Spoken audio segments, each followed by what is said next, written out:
Flames licked at the sky in Oro Grande, New Mexico, turning the night into a hellish day as Olivia Edwards clutched her 6-month-old daughter against her chest, the heat searing her lungs with each desperate breath. The boarding house where she had found refuge these past months was now engulfed in fire, trapping them on the second floor with nowhere to go but through the inferno below. It was 1878, 3 years after Olivia had fled east from San Francisco following her husband's death, seeking a new beginning in this small mining town nestled in the New Mexico territory. She had found work as a schoolteacher, scraping together enough to provide for little Sarah, born 2 months after Daniel's passing. Now, as the wooden beams above her cracked with ominous warning, Olivia realized her journey might end here in smoke and ash. "Help! Somebody help us!" she screamed, her voice barely audible above the roar of the flames. Sarah wailed against her shoulder, tiny fingers clutching at Olivia's nightdress. The smoke was thickening, burning Olivia's eyes as she pressed a dampened cloth over her baby's face. Outside, the commotion of townsfolk fighting the blaze with bucket lines echoed through the night. The fire had started in the dry goods store next door and spread with frightening speed, consuming half the main street in minutes. Olivia had awakened to the smell of smoke and the distant shouts of alarm, barely having time to grab Sarah before flames engulfed the staircase. Now she stood at the window, the drop below too great to risk with a baby in her arms. The heat pressed against her back as the fire devoured the wooden walls of her room. Death seemed certain until a voice cut through her terror. "Madam, over here." Through the smoke, Olivia saw him, a tall figure on horseback, moving closer to the building. The man dismounted in one fluid motion, tying his bandana over his mouth and nose before racing toward the boarding house. She recognized him vaguely, the cattle rancher who occasionally came to town for supplies, always keeping to himself. "I'm coming up. Hold on," he shouted, disappearing into the burning doorway below. Olivia clutched Sarah tighter, whispering prayers into her baby's soft hair as the floor beneath her feet grew hotter. Then the door to her room burst open, and there he stood, hat pulled low, eyes bright against the soot darkening his face. "Flynn O'Connor," he said simply, as if they were meeting at a social gathering rather than in the midst of disaster. "We need to go now, madam." Without waiting for her response, he tore the sheet from her bed, wrapping it around his broad shoulders like a cape. Then he stepped forward, his arms extending toward her. "Give me the baby," he said, his voice steady despite the chaos around them. Olivia hesitated only for a heartbeat before placing Sarah in his strong arms. Flynn tucked the infant securely against his chest, then opened his arms again. "Both of you," he clarified. "I'm taking you both." Before Olivia could protest, he had scooped her into his embrace, wrapping the sheet around them all. She felt the solid warmth of him against her, so different from the scorching heat of the fire. Sarah was nestled between them, protected by both their bodies. "Keep your face against me and hold tight to your little one," Flynn instructed, his voice a rumble she felt more than heard. "Don't breathe deep, and don't look up, no matter what." Olivia nodded against his chest, closing her eyes as he turned toward the doorway. The heat intensified as Flynn charged forward, his boots heavy on the creaking floorboards. She felt him pause at the top of the stairs, heard him mutter something that might have been a prayer, then they were moving again, descending into hell itself. The roar was deafening. Through her closed eyelids, Olivia sensed the orange glow surrounding them. Flynn's arms tightened around her as burning debris fell nearby. She heard him grunt in pain, but his pace never slowed. Sarah whimpered between them, but mercifully didn't wail. The stairs gave way behind them with a thunderous crash just as they reached the bottom. Flynn staggered but kept his footing, turning his body to shield them from a shower of embers. Olivia could feel the strain in his muscles as he navigated through the burning common room, kicking aside fallen timbers. "Almost there," he gasped, his voice rough from the smoke. Then they were bursting through the front door, into air that felt shockingly cool compared to the inferno behind them. Flynn didn't stop, carrying them both away from the building as it groaned behind them. They had barely reached the street when the entire structure collapsed with a sound like the end of the world. Only then did Flynn slow, carefully setting Olivia on her feet, but keeping one strong arm around her waist as she swayed. The sheet fell away, smoldering in places. In the light of the flames, Olivia looked down at Sarah, terrified of what she might see, but the baby was blinking up at her, face red and tear-streaked, but miraculously unharmed. "She's all right," Flynn said, his voice hoarse but relieved. "You both are." Olivia looked up at him then, truly seeing her rescuer for the first time. He was younger than she'd thought, perhaps 30 to her 25, with ash-streaked features that couldn't hide his striking good looks, strong jaw covered in several days' growth of beard, straight nose, and eyes the color of a summer storm. His dark hair curled damply at his neck where sweat had cut tracks through the soot on his skin. "You saved our lives," she whispered, her own voice barely functioning. "I don't know how to." Her words were cut short as Dr. Simmons rushed forward, taking charge of the situation with brisk efficiency. "Miss Edwards, thank the Lord. Let's get you," and the little one looked it straight away. As she was led away, Olivia turned to look back at Flynn O'Connor. He stood alone in the street, one hand resting on his horse's neck, watching them go. Their eyes met briefly before someone pressed a blanket around her shoulders and guided her toward the doctor's office. She didn't know then that this night would change everything, that the man who had carried them through fire would soon carry himself into her heart. Flynn O'Connor had not planned to be in town that night. His ranch, the Broken Arrow, lay 20 miles to the north, and he rarely came to Oro Grande except for necessary supplies and occasional business with the bank. But a premonition, or perhaps just the strange restlessness that had plagued him since his brother's letter arrived, had driven him to saddle his horse and ride under the stars. He had arrived to find the town in chaos, flames devouring buildings that had stood since the first miners struck color in the nearby hills. Without thinking, he had joined the bucket line until he heard the woman's cry from the boarding house window. Now, as Dr. Simmons tended to a nasty burn on his forearm, Flynn found himself wondering about the woman and her baby. The schoolteacher, someone had called her. He had seen her around town occasionally, a pretty woman with honey-colored hair and sad eyes who kept to herself. He had never spoken to her before tonight. "You're lucky," Simmons said, applying a salve that stung worse than the burn itself. "Another minute in there, and you'd have all been goners." Flynn nodded, his mind still on the woman Olivia Edwards. The doctor had called her. "How are they?" "Smoke inhalation, minor burns. The baby seems remarkably unaffected," Simmons replied, wrapping clean bandages around Flynn's arm. "They're resting in the back room." "Miss Edwards lost everything in that fire, poor woman. Already had so little, from what I understand."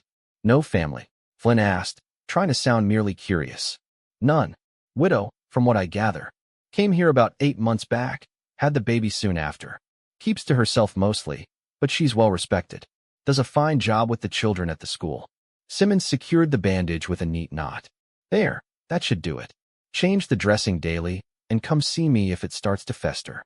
Flynn thanked him, paid his fee, and stepped outside into the pre-dawn gloom. The fire was mostly contained now, though several buildings were completely destroyed. The air still tasted of smoke and destruction, reminding Flynn of battlefields he'd seen during his brief time as a Union soldier in the closing days of the war. He should return to the ranch. His foreman, Manuel, was capable, but they were in the midst of preparing for the spring cattle drive. There was too much work waiting for him to linger in town. Yet Flynn found himself walking toward his horse, then hesitating. "Mr. O'Connor?" He turned to find Olivia Edwards standing in the doorway of the doctor's office, a blanket wrapped around her slender frame. Her hair hung loose around her shoulders, the golden strands darkened with soot. In her arms, the baby slept peacefully. "Miss Edwards," he acknowledged, touching the brim of his hat reflexively before realizing he'd lost it in the fire. "How are you feeling?" "Better, thank you." She stepped closer, and he could see the redness around her eyes, the slight tremble in her lips. I wanted to thank you properly. What you did was beyond brave. We would have died without your help." Flynn shifted uncomfortably, never one for accepting gratitude. "Anyone would have done the same." "But they didn't," she said softly. "You did." The baby stirred in her arms, making small, snuffling noises. Flynn found himself looking at the tiny face, something tightening in his chest at the sight of those delicate features. "What's her name?" he asked. "Sarah." Olivia smiled down at her daughter. "She's usually quite fussy with strangers, but she seems to have taken a liking to you." As if to confirm this, Sarah's eyes opened blue as cornflowers, and she stared up at Flynn with solemn curiosity. "Smart kid," Flynn said, the corner of his mouth lifting slightly. "Knows who her friends are." An awkward silence fell between them, broken by the sound of workers already beginning to clear debris from the street. The reality of Olivia's situation suddenly struck Flynn. She was homeless, with a baby, in a town where she had no family. "Do you have somewhere to stay?" he asked. Olivia's expression faltered slightly. "The doctor's wife offered us a bed for a few days. After that, I'm not sure. The school has a small room attached that might serve until I can find something more permanent." Flynn nodded, his mind working through possibilities. "There's a widow woman, Mrs. Carpenter, who lives near my ranch. She takes in boarders sometimes. Decent place, clean. I could speak to her if you'd like." "That's very kind, but I need to be in town for my teaching position," Olivia replied. "And I couldn't afford much right now. Everything I owned was in that room." Flynn glanced down the street, where Mayor Thompson was deep in conversation with several business owners. The town should help. It's the least they can do for their schoolteacher. "Perhaps," Olivia said, though she didn't sound convinced. Flynn was not a man who involved himself in others' problems. Since returning from the war and inheriting the ranch from his father, he had kept to himself, focusing on building the Broken Arrow into something substantial. He had no family except a younger brother back east, no close friends beyond his ranch hands. He preferred it that way, simpler, safer. Yet something about this woman and her child pulled at him. Maybe it was the way she stood tall despite her obvious exhaustion, or how carefully she held her daughter even while her own world had just collapsed around her. "Miss Edwards," he said, surprising himself with his next words, "I have business in town for the next few days. There's a room at the hotel that's already paid for. It's yours if you want it, until you sort things out." Her eyes widened slightly. "Mr. O'Connor, I couldn't possibly." "You can," he interrupted firmly. "I'll bunk with my foreman's cousin who works at the livery. It's no trouble." "But why would you do that?" she asked, genuinely puzzled. "You don't even know me." Flynn struggled to articulate an answer that made sense, even to himself. Finally, he simply said, "Because it's the right thing to do." After a moment's hesitation, Olivia nodded. "Thank you. We accept your kindness, but only until I can make other arrangements." "Of course." Flynn gestured toward the hotel, which had been spared from the fire. "I'll speak to the manager." As they walked together down the ash-strewn street, Flynn became acutely aware of the curious glances from townsfolk already starting their day amid the ruins. Oro Grande was small enough that gossip traveled faster than telegram messages, and he had no doubt that his actions would be the subject of speculation before breakfast was served. For once, he found he didn't much care what others thought. The hotel manager, a portly man named Jenkins, was sympathetic to Olivia's plight and quickly arranged for her to take Flynn's room. As Flynn handed over the key, their fingers brushed briefly, sending an unexpected jolt through his normally steady nerves. "I'll check on you tomorrow," he said, stepping back quickly. "See if you need anything." "Mr. O'Connor," Olivia called as he turned to leave. When he looked back, she was standing in the hotel doorway, Sarah sleeping against her shoulder. The morning sunlight caught in her hair, revealing strands of copper among the gold. "I don't know how I'll ever repay you." Flynn tipped his imaginary hat again, a half-smile crossing his face. "No debt between friends, Miss Edwards." As he walked away toward the livery, Flynn wondered at his own words. Friends. He hadn't called anyone friend in a very long time. Yet somehow, it felt right even if the warmth spreading through him suggested he might already be hoping for something more. The days following the fire brought a flurry of activity to Oro Grande. Buildings were cleared, rebuilding plans were drawn up, and the community rallied around those who had lost homes and businesses. Mayor Thompson organized a town meeting where it was decided that the school would temporarily be held in the church, and a small collection was taken up for Olivia and others who had lost their possessions. Flynn found himself lingering in town much longer than he'd intended. He told himself it was to help with the recovery efforts, and indeed he spent long hours clearing debris and hauling lumber. But he knew the real reason was the quiet moments each evening when he would check on Olivia and Sarah at the hotel. Their conversations began awkwardly at first, brief exchanges about practical matters like where she might find baby clothes or how the school arrangements were progressing. But gradually, they began to share more. Flynn learned that Olivia had grown up in Boston, the daughter of a professor who had encouraged her education beyond what was typical for women of her station. She had met her husband Daniel while teaching at a girls' school in New York, and they had moved to San Francisco for his work as an engineer. His death from pneumonia had left her alone and expecting, with few options beyond starting anew somewhere her reduced circumstances wouldn't be known to all. In turn, Flynn shared bits of his own story, his Pennsylvania upbringing, his late enlistment in the Union Army at 18, his father's death that had called him back to the ranch he'd never expected to run. He spoke little of the war or the years immediately after, keeping those darker memories to himself, but he found himself revealing more to Olivia than he had to anyone in years. "Have you always been so reserved, Mr. O'Connor?" she asked him on the fifth evening, as they sat on the hotel's small veranda. Sarah was asleep in a makeshift cradle fashioned from a dresser drawer padded with blankets. "Flynn," he corrected her, not for the first time. "And I suppose I have. Never saw much point in talking just to hear myself speak. Yet you speak quite eloquently when you choose to," Olivia noted, a small smile playing at her lips. The soot and smoke had long been washed away, revealing a scattering of freckles across her nose that Flynn found inexplicably charming. "Had a mother who wouldn't stand for anything less," he replied, smiling slightly at the memory. "She was determined her sons would be gentlemen, no matter that we were living in a two-room cabin half the year." "I wish I could have met her," Olivia said softly. "She would have liked you," Flynn replied, the words slipping out before he could consider them. Their eyes met in the fading light, and something unspoken passed between them. Flynn felt a tightening in his chest, a sensation both alarming and exhilarating. He cleared his throat and looked away first. "I should be getting back to the ranch soon," he said, although the thought brought no pleasure. "Been away too long already." "Of course." Olivia's voice was carefully neutral. "You've been more than generous with your time and assistance."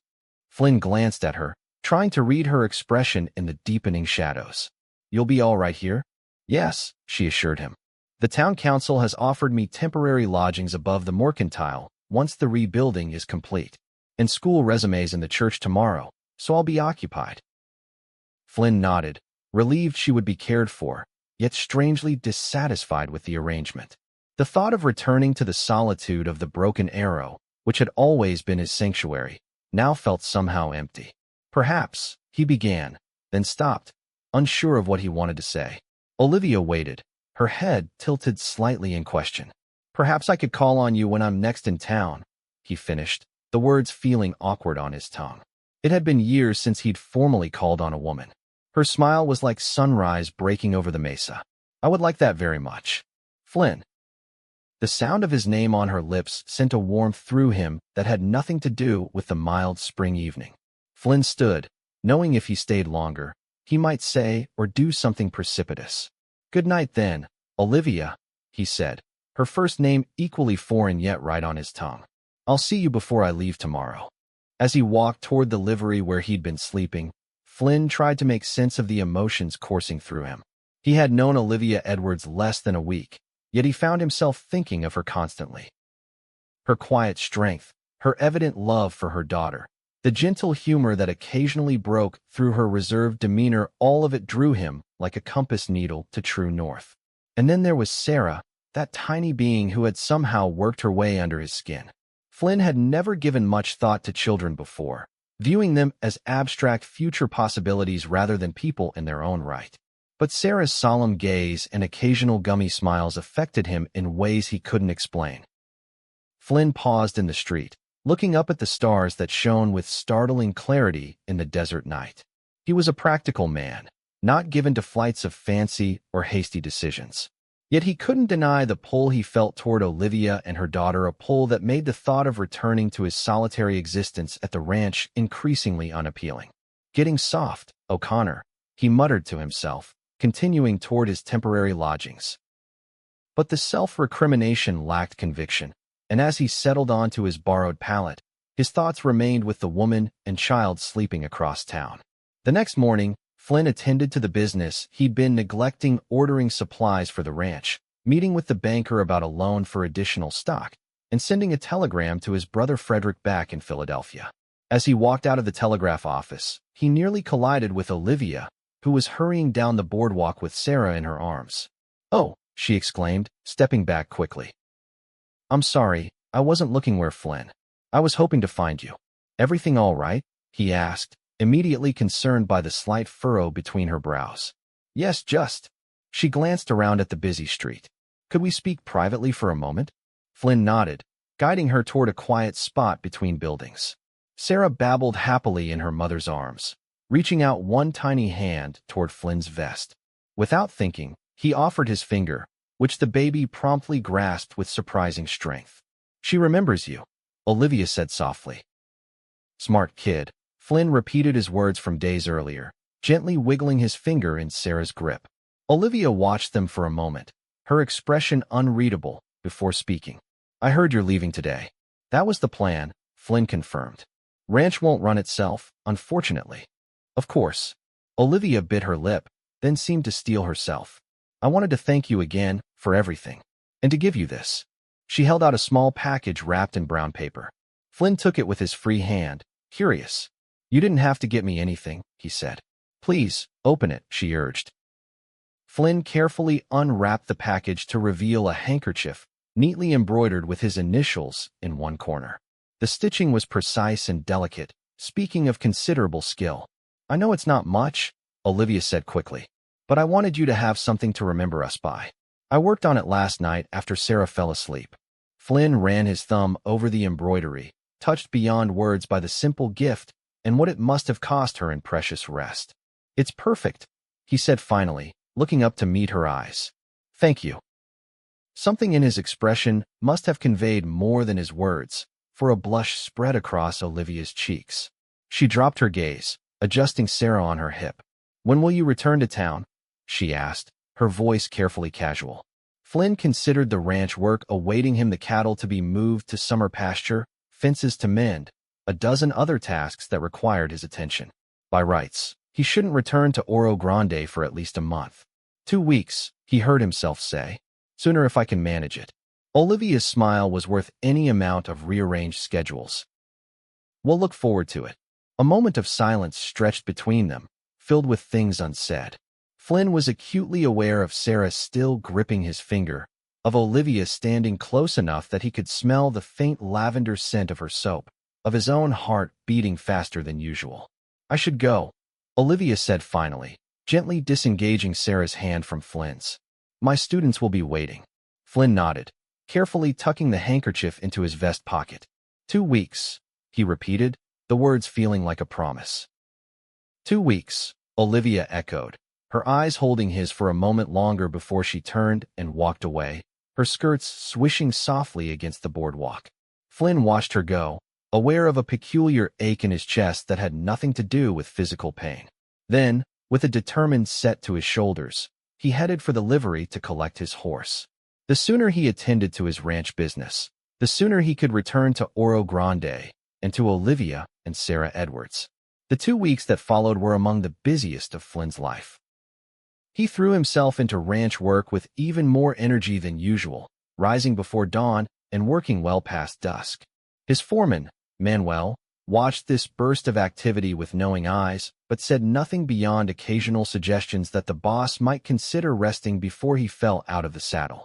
Flynn paid him no mind, driving himself and his men to complete a month's work in half the time.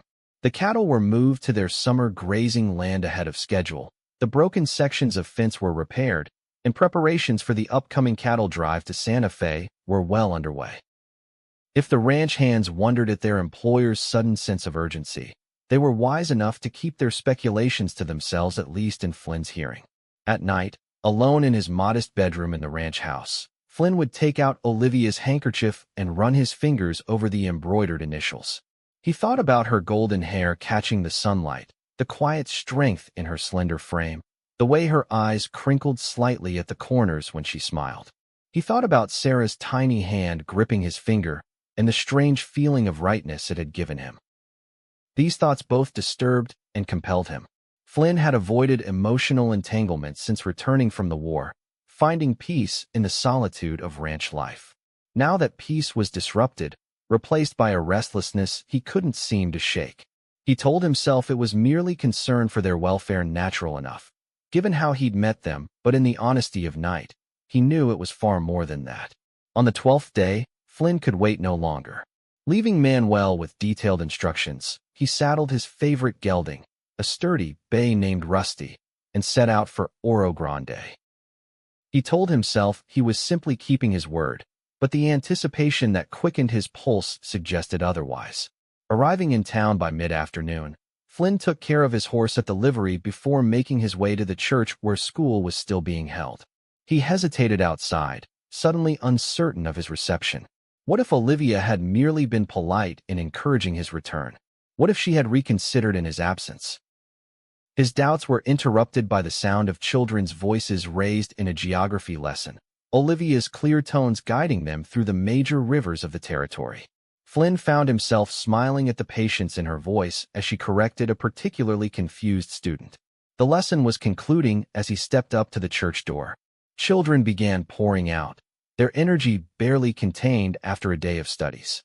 Several eyed him curiously as they passed, a few of the boys nudging each other and whispering. Flynn ignored them, his attention fixed on the woman still gathering papers at a makeshift desk near the pulpit. Sarah was nearby in a basket, contentedly playing with a wooden spoon. She spotted Flynn first, dropping her toy and making an excited sound that caught Olivia's attention. When Olivia looked up and saw him standing in the doorway, the smile that lit her face chased away any doubts Flynn might have harbored. "You're early," she said, setting down her papers and moving toward him. "Couldn't stay away," Flynn admitted, the honesty surprising himself as much as her. Olivia's cheeks flushed prettily at his words. "We're glad," she said, gesturing to include Sarah. "Aren't we, sweetheart?" Sarah babbled in apparent agreement, reaching her arms up toward Flynn. Without hesitation, he stepped forward and lifted the baby, settling her against his chest with a natural ease that belied his limited experience with children. "She's grown," he observed, noting the increased weight and new alertness in Sarah's bright eyes. "Like a weed," Olivia agreed, gathering her things with one hand while reaching to smooth Sarah's wispy curls with the other. The gesture brought her close enough that Flynn could see the gold flecks in her hazel eyes, the faint dusting of freckles across her nose. "I was hoping," Flynn said, his voice lower than he intended, "that you might join me for supper. Both of you." Olivia's smile widened. "We'd be delighted. Just let me gather our things." As Flynn helped Olivia collect her teaching materials, balancing Sarah with practiced ease, he felt a sense of contentment that had eluded him for years. The simple domesticity of the moment helping a woman with her work while holding her child stirred something profound within him, a longing for things he'd convinced himself he didn't need. They walked together to the hotel dining room, drawing curious glances from townspeople unaccustomed to seeing the reserved rancher in such company. Flynn found he didn't mind the attention, taking a certain pride in escorting Olivia and Sarah through town. Over supper, during which Sarah demonstrated her new skill of feeding herself small pieces of bread, with amusing determination, Flynn and Olivia fell into easy conversation. She told him about her teaching, the progress on rebuilding the town, and her new lodgings above the mercantile that would be ready the following week. "It's just one room," she explained, "but Mr. Thornton has been kind enough to partition off a small area for Sarah's crib. And the price is fair, which is the most important thing." Flynn nodded, though privately he thought she deserved far better accommodations. "And the school building? When will that be restored?" "Not until fall, most likely. The church serves well enough for now." Olivia wiped a smudge of food from Sarah's cheek with gentle fingers. "The children don't seem to mind the change. In fact, I think some of them enjoy the novelty." As they talked, Flynn found himself studying Olivia's features, memorizing the way her expressions shifted with her words, the slight crease between her brows when she was concerned, the brightness in her eyes when she spoke of her students, the soft curve of her lips when she smiled at Sarah. She was beautiful in a quiet, unassuming way that seemed all the more powerful for its lack of artifice. "You're staring, Mr. O'Connor," Olivia said suddenly, amusement dancing in her eyes. Flynn didn't look away. Flynn, he corrected. And yes, I am. You're worth staring at, Olivia Edwards. The directness of his words surprised them both. Olivia's cheeks colored, but she held his gaze steadily. That's a dangerous sort of compliment to give a woman. Only if the man doesn't mean it, Flynn replied, his voice low and serious. The moment stretched between them, charged with meaning, until Sarah broke the tension by dropping her spoon with a clatter. Olivia blinked, then bent to retrieve it, her hands slightly unsteady. Flynn cleared his throat. I should let you get back to your room. You must be tired after teaching all day. Actually, Olivia said, rising with Sarah in her arms. I thought we might walk for a while, if you're amenable. It's a lovely evening, and Sarah sleeps better when she gets some fresh air before bed. I'd like that, Flynn said, standing to help her with her shawl. They strolled through the quieting streets of Oro Grande as the sun began its descent behind the western mountains. Sarah dozed against Olivia's shoulder, occasionally lifting her head to look around before settling back to sleep. Flynn walked close enough that his arm occasionally brushed Olivia's, each contact sending a pleasant warmth through him. They talked of simpler things now, his horses, her fondness for reading, the changing seasons, and what they brought to the territory. It was easy, comfortable in a way Flynn hadn't experienced with another person in many years. As they rounded the corner near the church, Olivia paused, looking up at the building with a pensive expression. It's strange to think that if the fire hadn't happened, we might never have spoken to each other. Flynn followed her gaze, remembering the night of roaring flames and desperate fear. I've thought the same thing, he admitted. Though I wish you hadn't lost everything you owned for us to meet properly. Not everything, Olivia said softly, looking down at Sarah. I kept what matters most. She turned her gaze to Flynn, something vulnerable in her eyes. And perhaps gained something unexpected in the bargain. Flynn felt his heart beat faster at her words and the question implicit in them. He wasn't a man given to romantic gestures or flowery speeches, but in that moment, he wanted nothing more than to express the growing certainty in his heart. Olivia, he began, his voice rougher than usual, I came back to town early because I couldn't stop thinking about you. About both of you. He gestured to include the sleeping Sarah. I know it's fast, maybe too fast, but I've never been one to hesitate once I know my own mind. Olivia's eyes widened, but she didn't speak, waiting for him to continue. Flynn took a deep breath. I'd like your permission to court you properly, to see if what I'm feeling, what I think we both might be feeling, could grow into something lasting. For a long moment, Olivia was silent, her expression unreadable in the fading light. Then, carefully adjusting Sarah against her shoulder, she reached out her free hand to touch Flynn's cheek. Yes, she said simply, her eyes bright with emotion.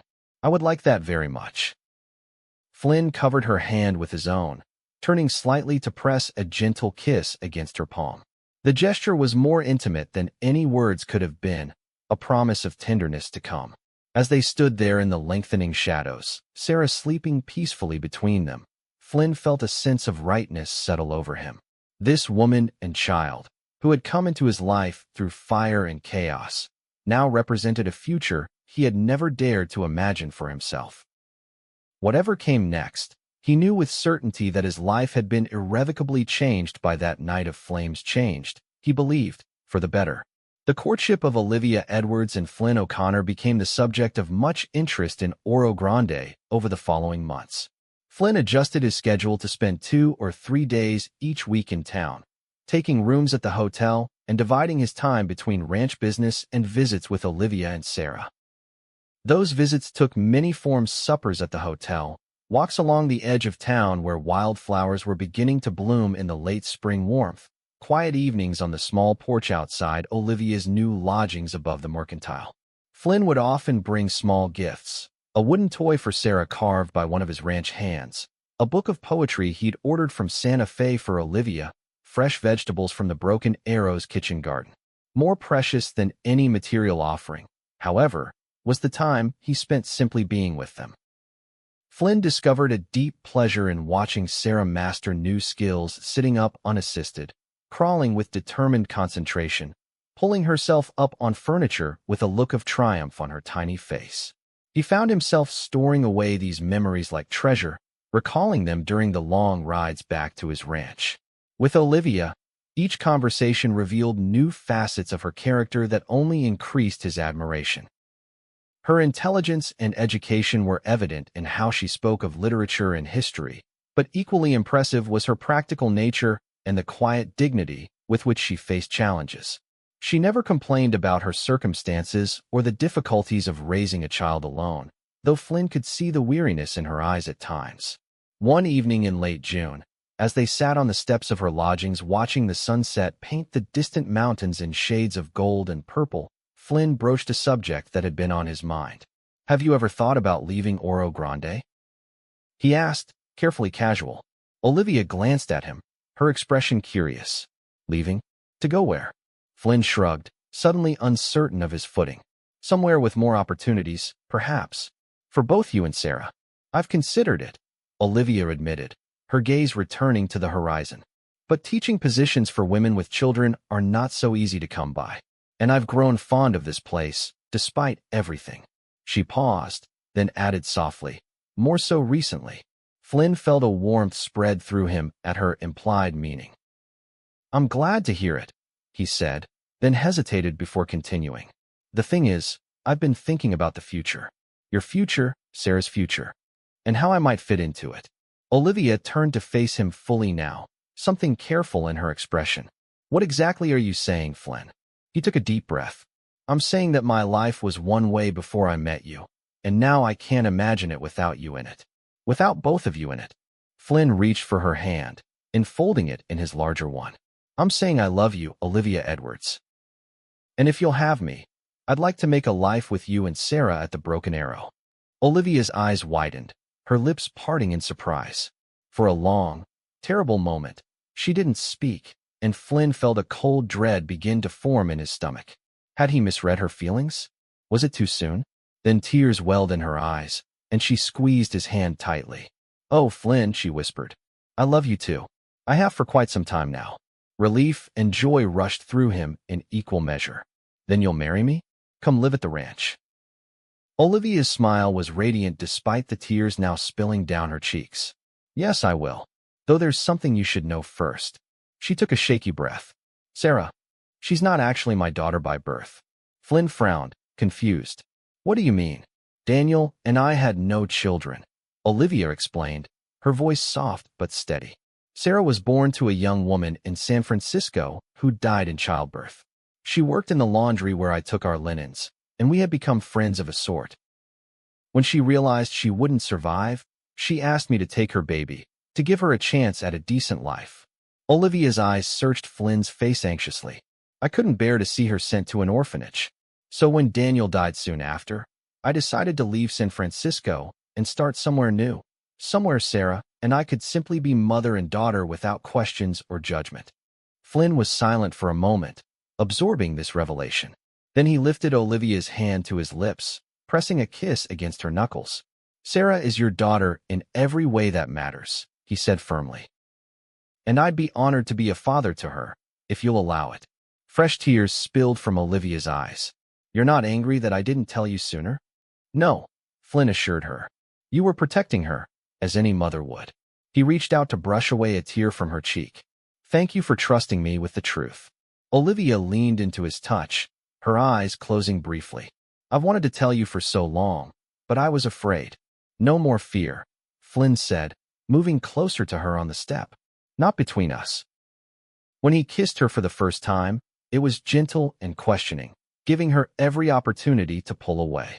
Instead, Olivia's hand came up to rest against his chest, her lips soft and yielding beneath his. Flynn kept the kiss brief, mindful of their public location, but when they parted, the look in Olivia's eyes promised much more to come. "When?" she asked simply. Flynn smiled, understanding her meaning perfectly. "As soon as you like. Tomorrow, if the preacher's available."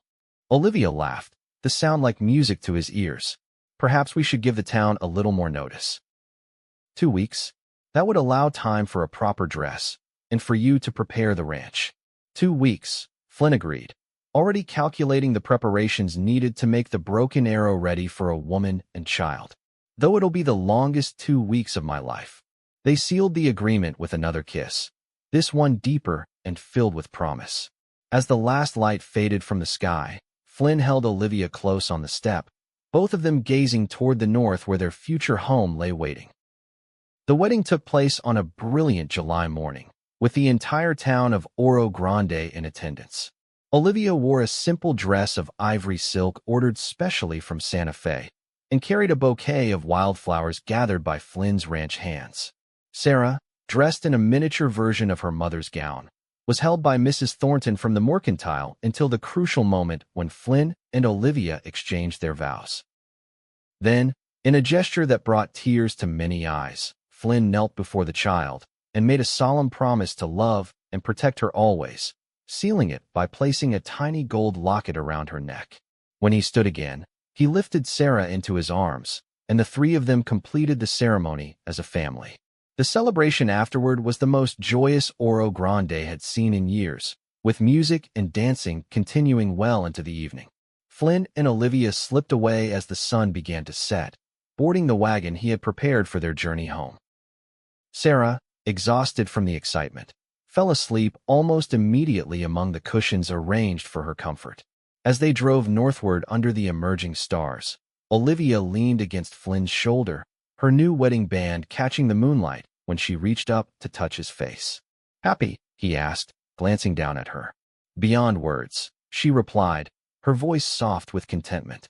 Flynn pressed a kiss to her temple, then returned his attention to the trail ahead. "Nearly home," he said, the word carrying new meaning now that he would no longer return to an empty house. The ranch house of the Broken Arrow came into view as they crested a gentle rise, a solid structure of adobe and timber that Flynn had expanded in the past 2 weeks. New curtains hung at the windows, glowing with welcoming lamplight arranged by Manuel and his wife Maria, who had prepared the house for the newlyweds' arrival. Flynn handed the reins to a waiting ranch hand, then carefully lifted the sleeping Sarah before helping Olivia down from the wagon. Together, they walked toward the house that would now be their home. "Welcome to the Broken Arrow," Flynn said, pausing at the threshold.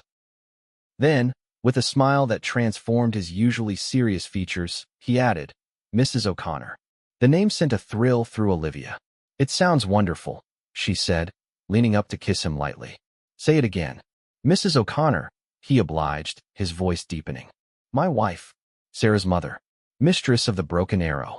Olivia laughed softly, mindful of the sleeping child. "That's quite a list of titles. I hope I can live up to them all." "You already have," Flynn assured her, leading her into the house where their new life waited to begin. The years that followed brought both joy and challenges to the O'Connor family. Olivia adapted quickly to ranch life, turning the comfortable but bachelor plain house into a true home filled with books, music, and laughter. Sarah thrived in the open spaces of the ranch, growing from a toddler into a spirited young girl with her mother's intelligence and her father's quiet determination. Flynn, for his part, discovered depths of emotion he had never expected to experience. Watching Olivia brush Sarah's hair in the evenings, hearing his daughter's delighted squeals as he taught her to ride her first pony, holding his wife close in the privacy of their bedroom, these simple moments filled him with a contentment that sometimes seemed too perfect to be real. 2 years after their wedding, Olivia gave birth to a son they named Daniel Frederick, honoring both her first husband and Flynn's brother. The boy was sturdy and strong like his father, but with Olivia's thoughtful disposition. Sarah adored her little brother, appointing herself his special protector and teacher. When Daniel was 3, twin girls joined the family, Emma and Clara, identical in appearance but distinctly different in temperament. Emma was bold and curious, always the first to explore a new situation, while Clara was more reserved, watching carefully before proceeding. Flynn often joked that they represented the two sides of his own nature, divided neatly between them. Through it all, Flynn and Olivia's love for each other only deepened.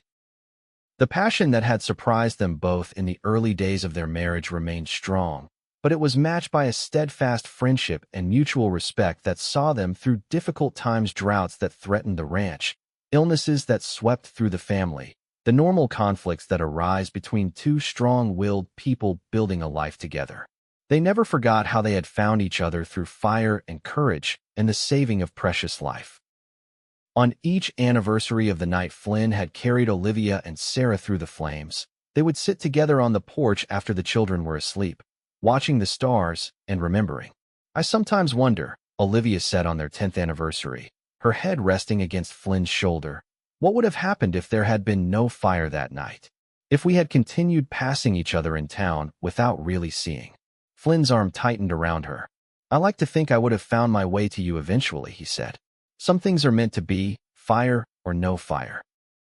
Olivia smiled, lifting her face for his kiss. "I believe you're right," she murmured against his lips. "Some flames can't be extinguished, no matter how hard we might try." And as they held each other under the vast New Mexico sky, both knew the truth of those words, that the fire that had brought them together was nothing compared to the enduring warmth they had found in each other's arms, a love that would continue to light their way through all the years to come. On a bright autumn day 15 years after the fire that had changed their lives, Flynn O'Connor stood on the porch of the Broken Arrow's main house, watching a cloud of dust approach along the road from town. He smiled, knowing who it must be even before he could make out the riders. Sarah, now 16 and as beautiful as her mother, was returning from her weekly visit to Oro Grande, where she still took advanced lessons from her mother when Olivia's teaching schedule allowed. Beside her rode Thomas Barrow, the young man who had been courting her with Flynn's cautious permission for the past 6 months. Flynn watched them approach, noting the proper distance Thomas maintained between their horses and the respectful way he allowed Sarah to lead slightly. The boy had good instincts, Flynn had to admit, even if the thought of his daughter being old enough for suitors still unsettled him at times. "They're back," he called over his shoulder, knowing Olivia would want to hear about Sarah's day at school. A moment later, his wife appeared in the doorway, wiping flour from her hands on her apron. Even after all these years, the sight of her still caused Flynn's heart to beat a little faster. A few strands of silver now threaded through her honey-colored hair, and fine lines had formed at the corners of her eyes. But to Flynn she was more beautiful than ever, a beauty deepened by the life they had built together. "Right on time," Olivia observed, coming to stand beside him. "Daniel and the twins?" "Still at the creek with Maria's grandchildren," Flynn replied, slipping an arm around her waist. "Manuel's keeping an eye on them." They stood together, watching as Sarah and Thomas dismounted near the barn. Their daughter said something that made the young man laugh, his expression a mixture of admiration and respect that Flynn recognized all too well. It was the same way he had looked at Olivia in those early days still looked at her, if he was honest with himself. "He's a good boy," Olivia said softly, reading his thoughts as she so often did. "Steady, hardworking. Reminds me a bit of you at that age." Flynn harumphed non-committally, though privately he agreed with her assessment. Thomas Barrow was the son of the banker in Oro Grande, being groomed to take over the family business eventually, but he had none of the soft arrogance such a position might have fostered. Instead, he was earnest and diligent, eager to learn about ranch life whenever he visited the Broken Arrow. "He's still too young to be thinking of marriage," Flynn said, voicing the concern that had been on his mind lately. "Both of them are." Olivia chuckled, leaning her head against his shoulder. "I don't recall anyone suggesting marriage just yet. Besides, I was only 18 when I married Daniel, and Sarah has a better head on her shoulders than I did at her age." Flynn grunted, unable to argue with that logic, but still protective of his firstborn. Sarah had officially become an O'Connor when Flynn adopted her on her 5th birthday, a day he remembered as clearly as his wedding. The little girl had solemnly repeated her new full name, Sarah Elizabeth O'Connor, before throwing her arms around his neck and declaring him, "My real daddy forever and ever." Now that little girl was nearly a woman, with her mother's graceful bearing and quick mind, combined with a quiet confidence that Flynn liked to think came partly from his influence. He was immensely proud of her, even as he struggled with the knowledge that she would someday leave to build her own life. "Pa, Ma," Sarah called, having spotted them on the porch. She hurried toward the house, her face alight with excitement. Thomas followed at a more measured pace, his hat respectfully in his hands. "What is it, sweetheart?" Olivia asked as Sarah bounded up the steps. "Miss Henderson at the telegraph office gave me a message for you," Sarah explained, pulling a folded paper from her pocket. "It's from Uncle Frederick." Flynn took the telegram, opening it with curious fingers. His brother, now a successful attorney in Philadelphia, corresponded regularly but rarely sent telegrams unless the news was important. His eyes scanned the brief message, then widened in surprise. "Well, I'll be damned," he murmured, forgetting to mind his language in his shock. "Flynn," Olivia prompted, concern in her voice. He handed her the telegram, watching as she read the words that had so astonished him. "Arriving Santa Fe, October 15th stop, bringing wife and children stop surprise visit for your anniversary stop Frederick. Your brother is married?" Olivia exclaimed, looking up in confusion. "With children? When did this happen?" Flynn shook his head, equally baffled. "Last I knew, he was married to his practice, as he put it. That was in his letter just 3 months ago." "Perhaps it was a whirlwind courtship," Olivia suggested, her initial shock giving way to pleasure. "How wonderful that they're coming to visit. The children will be so excited to meet their cousins." Flynn nodded, though he was still processing the unexpected news. Frederick had always been the cautious one of the two brothers, planning everything meticulously and avoiding impulsive decisions. For him to marry suddenly and then undertake the long journey west with a new family in tow was completely out of character. "October 15th is just 2 weeks away," he noted. "We'll need to prepare the guest rooms and send word to Manuel to arrange for someone to meet them in Santa Fe." Sarah, who had been listening to this exchange with growing excitement, clapped her hands together. "Uncle Frederick is coming? With cousins? Oh, Daniel and the twins will be beside themselves. How many cousins, Pa? Does the telegram say?" Flynn shook his head, smiling at her enthusiasm. "No details, I'm afraid. Just that he's bringing children, plural." By now, Thomas had reached the porch, standing a respectful distance away until Flynn acknowledged him with a nod. "Mr. O'Connor, Mrs. O'Connor," he greeted them, his voice steady despite the slight nervousness Flynn could detect in his posture. "Thomas," Olivia replied warmly. "Would you care to stay for supper? We've just had some exciting news. Flynn's brother is coming to visit from Philadelphia with his new family." Thomas accepted the invitation with evident pleasure, and soon the porch was filled with the sound of animated conversation as Sarah peppered her parents with questions about the uncle she had met only once, years earlier. Flynn participated in the discussion, but part of his mind remained on the telegram and its surprising contents. Something about the message nagged at him, though he couldn't quite identify what. Later that evening, after the children were asleep and Thomas had returned to town, Flynn sat at his desk reviewing the ranch accounts. Olivia entered quietly, setting a cup of coffee beside him before perching on the edge of the desk. "You're troubled about Frederick's telegram," she observed, not a question but a statement. Flynn looked up at his wife, still amazed after all these years at how well she could read him. It's not like him to spring surprises, and to marry so suddenly, without even writing to tell me first. "People change," Olivia suggested. "Perhaps he finally found someone who made him reconsider his bachelor ways." "Perhaps," Flynn conceded, though he remained unconvinced. "I suppose we'll know soon enough." Olivia reached out to brush a strand of hair, more silver than brown these days, from his forehead. "Whatever the reason, it will be good to see him again. And for the children to know their uncle better." Flynn caught her hand, pressing a kiss to her palm in a gesture that had become familiar over the years, yet never lost its meaning. "You're right, as usual, Mrs. O'Connor." Olivia smiled, sliding from the desk into his lap with a fluid grace that belied her 40 years. "I usually am, Mr. O'Connor," she teased, settling comfortably against him. "It's one of my many charms." Flynn chuckled, his arms encircling her waist.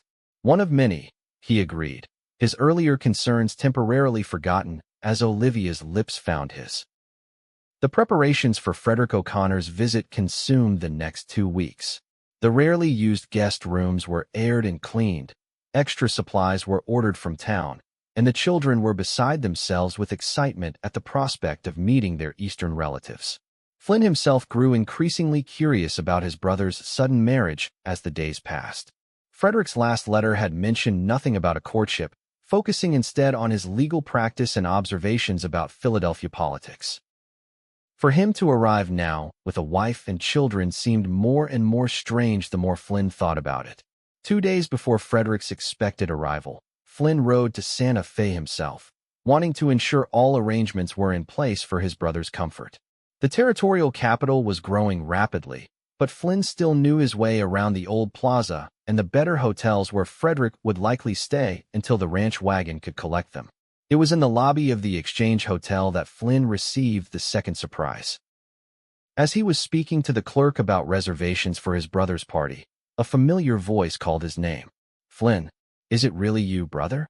Flynn turned to find Frederick O'Connor standing just inside the entrance, his tall frame silhouetted against the bright October sunlight. But it was not Frederick alone. Beside him stood a woman of striking beauty, dark-haired and elegant in a traveling dress of deep blue. And clustered around them were 3 children of varying ages, all watching Flynn with curious eyes. "Frederick," Flynn managed, striding forward to clasp his brother's hand. "You're early. We weren't expecting you until the day after tomorrow." Frederick laughed, pulling Flynn into a brief embrace. "The trains were running ahead of schedule for once. I sent a telegram to the ranch this morning. You must have already left." Flynn nodded, then turned his attention to the woman and children. Up close, he could see that the woman was perhaps 30, with intelligent eyes that assessed him carefully. The children, 2 boys who appeared to be around 10 and 8, and a girl of about 6, had their mother's dark coloring, but something in their features reminded Flynn of Frederick. "Allow me to present my wife, Eleanor," Frederick said formally, "and our children, James, William, and Catherine. My dears, this is your Uncle Flynn, of whom I've told you so much." Flynn shook hands with Eleanor, noting her firm grip and direct gaze, then greeted each of the children with equal gravity. As he did so, a suspicion began to form in his mind, one that was confirmed when Frederick drew him aside, while Eleanor supervised the children with their luggage. "I owe you an explanation," Frederick said quietly, his expression serious. "Eleanor and I were married just 3 weeks ago, but the children are indeed mine." Flynn raised an eyebrow, waiting for his brother to continue. "Their mother, my housekeeper, Margaret, died last year," Frederick explained, his voice low. "We had been close for many years, though the relationship was never public knowledge. When she fell ill, I promised to care for the children, who have always known me as their father. But Philadelphia society." He shook his head in frustration. "It became impossible to maintain appearances. The children were suffering from the whispers and speculation. So you married Eleanor and decided to come west," Flynn supplied, understanding dawning. Frederick nodded. "Eleanor was Margaret's cousin, a widow herself with no children. She loved the children already and agreed to this arrangement for their sake. But we needed a fresh start, somewhere no one would question our family's history." He looked at Flynn anxiously. "I should have written to explain, but it all happened so quickly, and I feared your judgment." Flynn placed a hand on his brother's shoulder. "There's nothing to judge," he said firmly. "You're doing right by your children. That's what matters."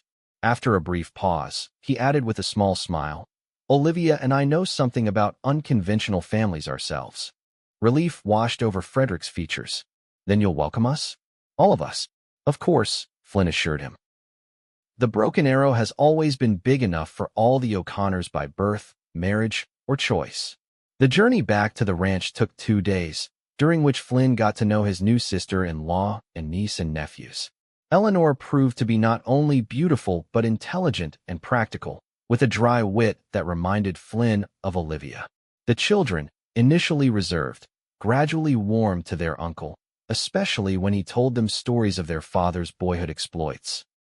By the time they arrived at the Broken Arrow, Flynn felt he had a good measure of his expanded family and was confident that Olivia and the children would welcome them wholeheartedly. He was not disappointed. The reunion on the ranch's front porch was a joyous one, with introductions and embraces and immediate connections forming between cousins of similar ages. That evening, as the enlarged O'Connor family gathered around the long dining table for a celebratory meal, Flynn found himself observing the scene with a profound sense of gratitude. Olivia sat at the opposite end of the table, deep in conversation with Eleanor. Sarah was showing Catherine how to fold her napkin in a special way, while Daniel and the twins peppered their older cousins with questions about life in Philadelphia. Frederick, seated to Flynn's right, leaned over to speak quietly. "You've built something remarkable here, brother. A true home." Flynn nodded, his gaze traveling from one beloved face to another before coming to rest on Olivia. She looked up just then, as if sensing his attention, and smiled at him across the length of the table, a smile as warm and true as the day he had first asked to court her. "We built it together," Flynn replied, lifting his glass in a silent toast to his wife. "Through fire and everything after." Frederick looked puzzled at the reference, but Flynn didn't elaborate. Some stories were too personal, too sacred to share easily, even with family. The night he had carried Olivia and Sarah through flames would always belong primarily to the three of them, the foundation upon which everything else had been built. Later that night, as Flynn and Olivia prepared for bed in the privacy of their room, she asked him about Frederick's family and the truth behind their sudden appearance. Flynn told her what his brother had shared, watching her face for any sign of disapproval. "He was afraid to tell you," Olivia said when he finished, understanding in her eyes. "Afraid you might think less of him." "Frederick always cared more about appearances than I did," Flynn acknowledged, unbuttoning his shirt. "It comes from growing up in Philadelphia society, I suppose." Olivia moved to help him with the buttons, her fingers brushing against his chest in a gesture both practical and intimate. "He underestimated you," she said softly, "just as people often do." Flynn caught her hand, bringing it to his lips. "Not you. You've always seen me clearly, Olivia, even when I didn't see myself." "From that first night," she agreed, her eyes warm with memory. "When you wrapped us in that sheet and ran through the flames. I saw your heart then, Flynn O'Connor, and I've never looked away since." Flynn drew her close, grateful beyond words for the life they had built from that moment of crisis and courage. As he held his wife in the quiet darkness of their room, with the sounds of their children and extended family settling down for the night around them, Flynn thought again of fire, not the destructive blaze that had nearly claimed Olivia and Sarah's lives, but the steady, nurturing flame of love and family that had sustained them all in the years since. It was a fire that would never die, passed from generation to generation, lighting their way forward into whatever the future might hold.